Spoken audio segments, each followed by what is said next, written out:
রাত যখন গভীর হলো তখন দুলাভাই আমার রুমের দরজায় এসে নক করল। আমি জানতাম না বাহির থেকে দুলাভাই নক করছে। আমি ভয় পেয়ে আস্তে করে বিছানা থেকে উঠলাম। তারপর রুমের দরজার কাছে গেলাম।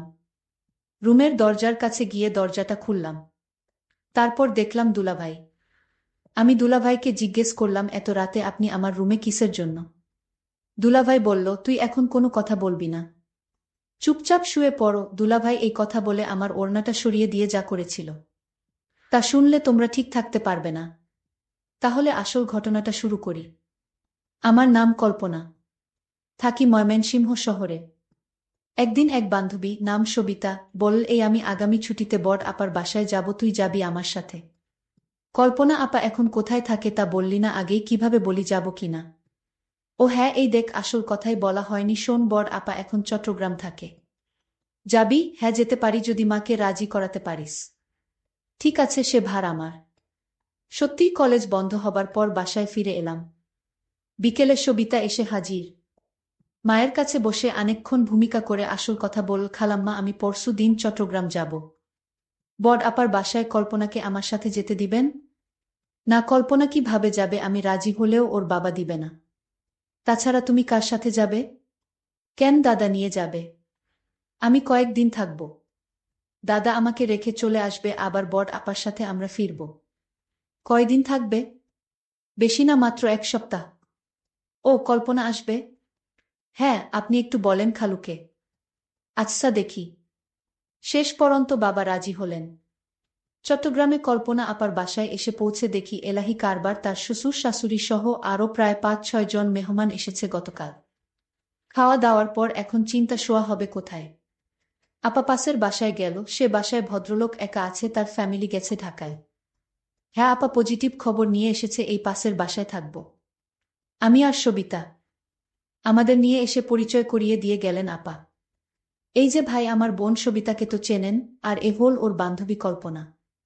আরে সবিতা, কেমন আছ, কখন আসলে? হ্যাঁ দুলা ভাই, ভালো আছি, আপনি কেমন আছেন? ভালো ভালো, তোমার মতো শালী যাদের, তারা কি আর খারাপ থাকতে পারে? দুলাভাই খালি বেশি কথা বলেন। না না, বেশি আর কি বললাম। তা খেয়ে এসেছো নাকি? রান্না করব? না খেয়েই এসেছি। তবে শোন, সকালে কিন্তু নাস্তা বানিয়ে নিজেরা খাবে। আমাকে খাওয়াবে, তারপর যাবে, এবং যে কয়দিন থাকবে এই হিসাবই চালু থাকবে, বুঝেছ? আচ্ছা ভাবি, আপনি যান, ওদিকে ব্যবস্থা করেন। গিয়ে আমি দেখছি, এখানে ওরা এই রুমেই থাকবে। আমি দেখিয়ে দিচ্ছি, আছো তোমরা আমার সাথে। পাশের রুমে নিয়ে গেলেন, বিছানা দেখিয়ে বললেন, সবিতা, তুমি তো চেন সব, তাহলে শুয়ে পড়, অনেক লম্বা জার্নি করে এসেছ। আমি সিরিয়ালটা দেখে শোব। না, আমরাও দেখব। দেখবে? তাহলে আসো, দেখো। টিভি দেখাছিলাম আর বিভিন্ন গল্প করছি। বলেই ফেললাম, বাহ দুলাভাই, আপনি এত সুন্দর করে কথা বলেন। সবিতা আগে আপনার কথা কিছু বলেনি? নাকি আর কথা বলা, এই তো এমনি, আর কি। আচ্ছা, তোমরা চা খাবে? লম্বা জার্নি করেছ, ভালো লাগবে। কে বানাবে? আপনি বানাবেন? মাথা খারাপ, দুইটা শালি ঘরে থাকতে কোনো বোকা চা বানিয়ে খায় বল? সবিতা বলল, না দুলাভাই, আমি বানিয়ে আনছি, আপনি বসেন। আমি সবিতায়ের সাথে রান্নাঘরে গেলাম, চায়ের কাপ এনে দুলাভাইয়ের হাতে দিলাম, উনি খুব খুশি হলেন। কি ব্যাপার তোমাদেরটা? না, এখন চা খেলে ঘুম হবে না, আপনার জন্যেই বানালাম। দেখ দেখি কান, তোমরা খাবে না জানলে আমিও বাদ দিতাম। চা শেষ হবার সাথে সাথে সিরিয়ালও শেষ। দুলাভাই, এখন শোয়া যায়? হ্যাঁ চল, মশারিটা টানিয়ে নাও, রাতে ভয় পেলে আমাকে ডাকবে। আচ্ছা দুলাভাই। সবিতায়ের মশারি টানানো হলে আমি ভিতরে ঢুকে জিজ্ঞেস করলাম, এই দুলাভাইয়ের কি বাচ্চা আছে? হ্যাঁ, এক মেয়ে। কেন, আফসোস হচ্ছে? চুপ করবি না, আপাকে ডাকবো। শুয়ে শুয়ে ভাবছিলাম, দুলাভাই বেশ আলাপি লোক। চেনা নেই জানা নেই, এইটুক সময়ের মধ্যে কেমন আপন করে নিয়েছে। দেখতে সুন্দর অনেক। এ বাসার আপাটা কি লাকি, যদিও তাকে দেখি নাই, তবুও মনে হল একটু হিংসা হচ্ছে। এমন পুরুষ মানুষ কয়জন নারীর ভাগ্যে জোটে, অথচ আপা যখন নিয়ে আসছিল ভাবছিলাম, কোথায় না কোথায় নিয়ে যাচ্ছে। কিরে কল্পনা, ঘুমাচ্ছিস না? না রে, ঘুম আসছে না, কি করব। ও বুঝেছি, দুলাভাইয়ের কথা ভাবছিস। ধুর, কি যে বলিস না তুই। বারে খারাপ বললাম কিসে শুনি, তোর যেমন পছন্দ। দুলাভাই একেবারে হুবহু তাই, যদি তার বউয়ের না থাকতো তাহলে আমি প্রস্তাব দিতাম। আচ্ছা, রাত কত হয়েছে দেখেছিস, এখন ঘুমাবার চেষ্টা কর। পরের রাতে আবার এলাম। দেখি দুলাভাই টিভি দেখছে, সাইড টেবিলে চায়ের খালি কাপ। কি দুলাভাই, কি দেখছেন? আরে আসো আসো, বসো, বল কি খেদমত করতে পারি? না, আপনাকে খেদমত করতে হবে না, আপনার জন্য কি করব তাই বলেন। যা দরকার তা তোমরা পারবে না। কেন পারবো না বলেই দেখেন পারি কিনা। চা বানাবো? তোমরা খাবে না? তাহলে থাক। থাকবে কেন, এখনই আনছি। দেখ, যদি পারো ভালোই হয়। সেই সন্ধ্যা থেকে ভীষণ মাথা ধরেছে। টিভিতে আমার প্রিয় একটা সিরিয়াল চলছিল, কিন্তু সবিতায়ের ঘুম পাচ্ছিল বলে ও ঘুমাতে চলে গেল। আমি কি করি ভেবে রয়ে গেলাম, দেখেই যাই। চা খেয়ে দুলাভাই বললেন, একটু কড়া করেছ বলে চাটা ভালো হয়েছে, দেখি যদি মাথাটা ছাড়ে। এ কি দুলাভাই, আপনার চোখ এমন লাল হয়ে আছে, কপালের পাশে রগ ফুলে গেছে কেন? ওই যে বলছি না, মাথা ব্যথা, এটা আমাকে খুব কষ্ট দেয়। মালিশ করে দিব? না থাক, তুমি বেড়াতে এসেছো, আবার কি মনে করবে? কি যে বলেন দুলাভাই, কি মনে করব, আপনার কষ্ট হচ্ছে তো। আর তাছাড়া মাথা ব্যথা কমাতে মালিশের কোনো বিকল্প নেই। দুলাভাই, আমি মালিশ করে দেই আপনার কপালটা, তাহলে ব্যথা কমে যাবে। না, তুমি পারবে না। এই জন্যে আমার স্ত্রী আমাকে ছেড়ে সাধারণত কোথাও যায় না। এই যন্ত্রণাটা খুব খারাপ, আমি এতক্ষণ শুয়ে পড়তাম, তোমাদের জন্যে বসে রয়েছি। আচ্ছা, সবই ঠিক আছে, এখন আপনি কোনো কথা না বলে চলেন বিছানায় শুয়ে পড়েন। আমি আপনার মালিশ করে দেই, আমি ভালো মালিশ করতে পারি। মায়ের মাথায় ব্যথা আছে তো, তাই সবসময় মালিশ করতে হয়। কিন্তু সবিতা দেখলে কি বলবে? আরে অসুখ হলে সবাই মানুষকে সেবা করতে পারে। এই নিয়ে আপনার ভাবতে হবে না দুলাভাই। আরে ধুর, সবিতা ঘুমিয়ে পড়েছ, আপনি জানেন না ওর ঘুম মরার মত। আর জানলেই বা কি আসে যায়, অসুস্থ মানুষের সেবা করতে হবে না? ও তাহলে চল। দুলাভাই উঠে তার শোবার ঘরে গেল। আমি সবিতাকে এক নজর দেখে দুলাভাইয়ের পিছনে গেলাম। আপনারা বিশ্বাস করেন, আমার অন্য কোনো উদ্দেশ্য ছিল না।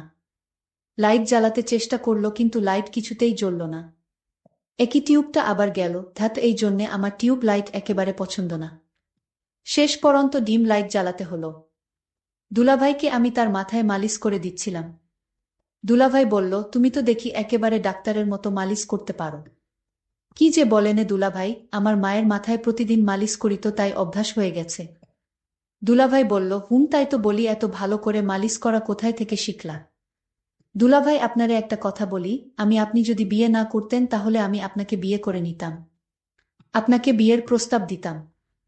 আমি তাকে জিজ্ঞেস করলাম, কেন? দুনিয়ায় এত মানুষ থাকতে আমার প্রতি নজর পড়ল কেন গো? দুলাভাই, আপনার মতো মানুষ আমি কোনোদিন দেখিনি। আপনি যেমন সুন্দর তেমন আপনার কথাবার্তা। আপনি যাকে বিয়ে করেছেন সে তো ভাগ্যবতী। আরে তুমি যা মনে করছো তা না।